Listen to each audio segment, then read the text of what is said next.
NTA ने NEET exam देने वाले लाखों बच्चों का भविष्य बर्बाद कर दिया और सीबीएसई बोर्ड एग्जाम देने वाले लाखों बच्चों का भविष्य बर्बाद कर रही हैं। ऐसा मैं इसलिए बोल रहा हूँ कि दिल्ली के इस लड़के से मिलिए जिसका नाम है वेदांत श्रीवास्तव। इस लड़के ने 12th का एग्जाम दिया था सीबीएसई बोर्ड से। इस लड़के का रिजल्ट में फिजिक्स में कम नंबर आता है तो यह पेपर की रीचेकिंग के लिए अप्लाई करता है।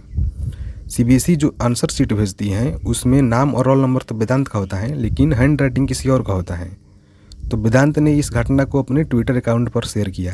देखते ही देखते उसका ट्वीट लाखों लोगों तक पहुंच गया। तो बेशर्मी देखिए, इस देश के बड़े बड़े जर्नलिस्ट जो खुद को बड़े बुद्धिजीवी बताते हैं, वो लोग वेदांत के ट्वीट को कोट करके लिखते हैं कि तुम देशद्रोही हो, तुम पाकिस्तानी हो।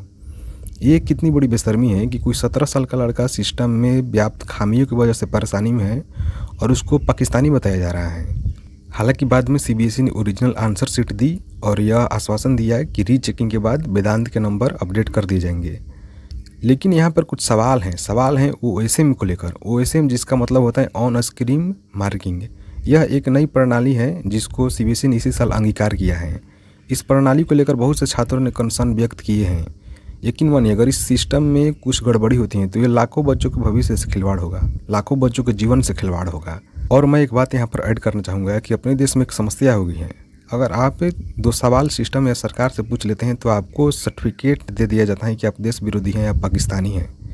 मतलब हम लोग बताते हैं कि दुनिया के सबसे बड़े लोकतांत्रिक देश हैं हम लोग, लेकिन यह किस बात का लोकतंत्र है कि हम लोग 2 सवाल नहीं पूछ सकते हैं अपने सरकार से।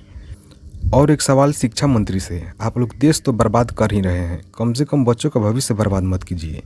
अगर आप में थोड़ी सी भी शर्म बची हो तो अपने पद से तुरंत त्यागपत्र दीजिए और उन लाखों बच्चों से माफ़ी भी मांगिए जिनका भविष्य आपने अधर में डाल दिया है।